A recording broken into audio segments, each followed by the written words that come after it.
Hello my dear friends, उम्मीद करते हैं आप लोग अच्छे होंगे, अपनी तैयारी में लगे होंगे। जैसा कि हमने सब्जेक्ट वाइज और यूनिट वाइज एमसीक्यू सीरीज शुरू किया था, तो आज हम लोग कम्युनिटी का 9 देखेंगे यूनिट, जो कि है कम्युनिकेशन, जिसे बोलते हैं संचार। इससे पहले 8 यूनिट तक कंप्लीट हो चुका है। आप मेरे चैनल पर जाकर देखिएगा तो वहाँ पे health centre management, child health nursing, midwifery सभी चैप्टर ऑलमोस्ट कंप्लीट हो चुके हैं। ठीक है, तो ज़्यादा टाइम वेस्ट ना करके इस 30 महत्वपूर्ण प्रश्नों को देखेंगे, क्योंकि ये जो टॉपिक है बच्चे इसे स्किप कर देते हैं, क्योंकि ये देखने में तो सिंपल है पर इसका जो क्वेश्चन एग्जाम में बनता है तो नहीं बन पाएगा, क्योंकि क्वेश्चन कुछ इसका लगता है कन्फ्यूजन वाला आंसर होगा। चलिए बिना टाइम वेस्ट किए शुरू करें और देखेंगे आज क्या हम लोग। पहला प्रश्न है, विचारों को संदेश में बदलने की प्रक्रिया कहलाती है। बताएंगे विचारों को संदेश में बदलने की प्रक्रिया क्या कहलाती है। ये 4 ऑप्शन है, देख रहे हैं क्वेश्चन कितना अच्छा इसमें आया है। तो ये होता है एनकोडिंग, इसे बोलते हैं हम लोग एनकोडिंग, ऑप्शन बी हो जाएगा। अगला प्रश्न देखेंगे, सेकेंड नंबर है, संचार प्रक्रिया में नॉइस, जिसे बोलते हैं शोरगुल, का अर्थ है। चलिए 3 सेकंड टाइम लेंगे, आप लोग बताएंगे। चलिए तो इसका सही जवाब होगा संदेश की अस्पष्टता में बाधा पहुंचाना, ऑप्शन बी हो जाएगा। थर्ड नंबर प्रश्न देखेंगे हम लोग, फीडबैक का उद्देश्य है। कोई काम का फीडबैक आदमी मांगता है, उसका उद्देश्य क्या है, तो फीडबैक का उद्देश्य है। चलिए इसका सही जवाब होगा ऑप्शन बी, सटीकता और समझ होना चाहिए। अगला प्रश्न है फोर्थ नंबर, सबसे समृद्ध संचार तरीका कौन सा है। समृद्ध मतलब रिच, संचार तरीका कौन सा है, तो ये होता है फेस टू फेस कन्वर्सेशन, यानी कि आमने सामने का संचार।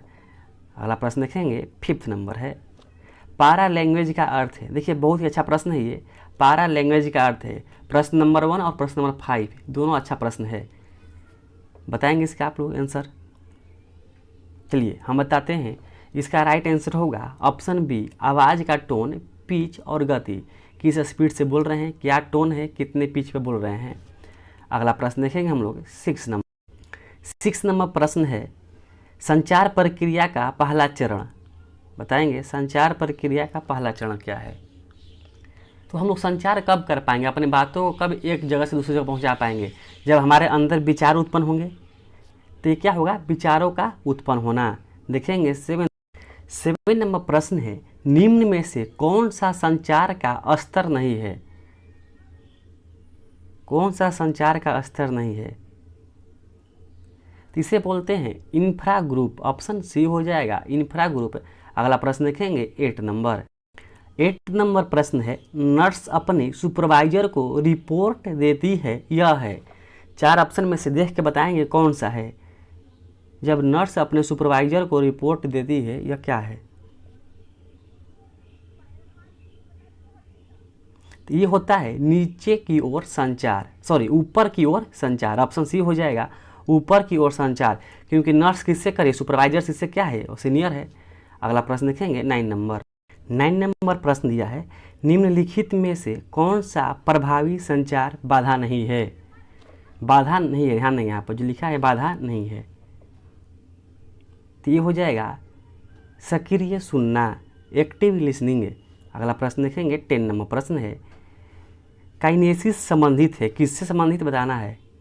काइनेसिस किससे संबंधित है, तो ये है शरीर की हरकतें और इशारों से संबंधित है। ये भी अच्छा प्रश्न था। अगला प्रश्न देखेंगे 11 नंबर है, नर्सिंग में संचार का मुख्य उद्देश्य क्या है।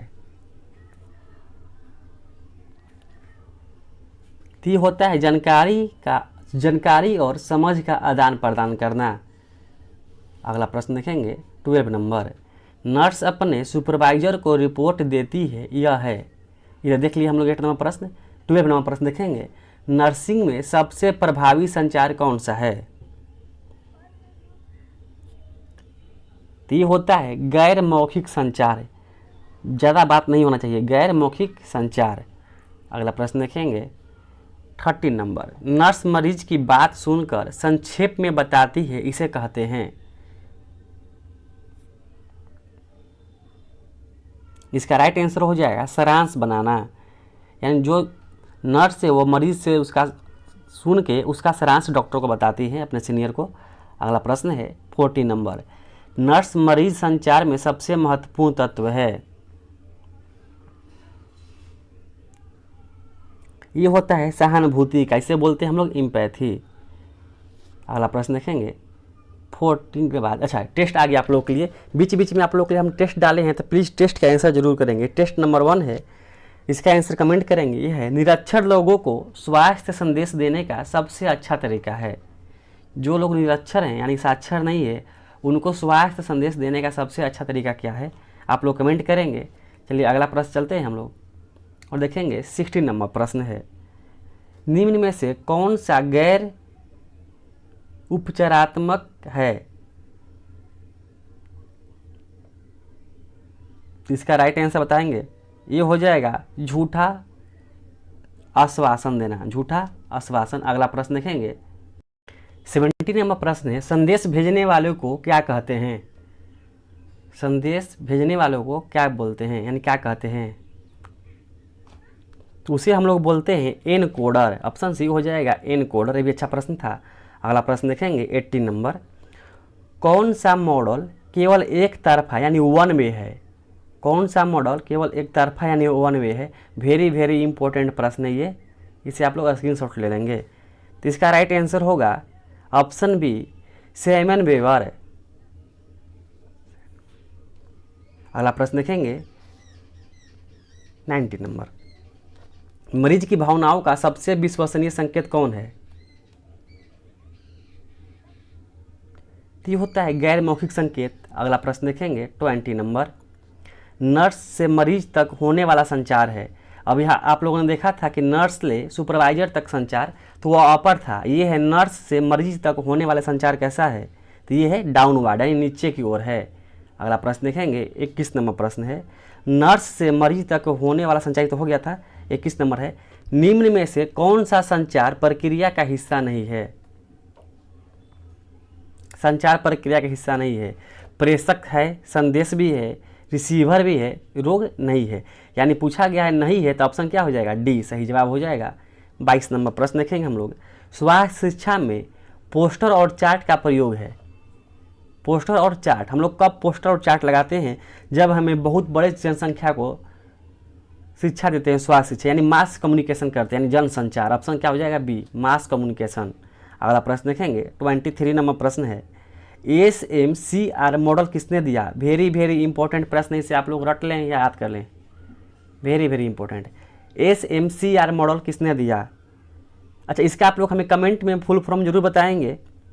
ये दिया गया था बेरलो के द्वारा, ऑप्शन बी बेरलो के द्वारा दिया गया था। अगला प्रश्न देखेंगे 24 नंबर है, नर्स मरीज की बात अपने शब्दों में दोहराती है उसे कहते हैं। जो नर्स से वो मरीज की बात अपने शब्दों में दोहराती है उसे क्या कहते हैं।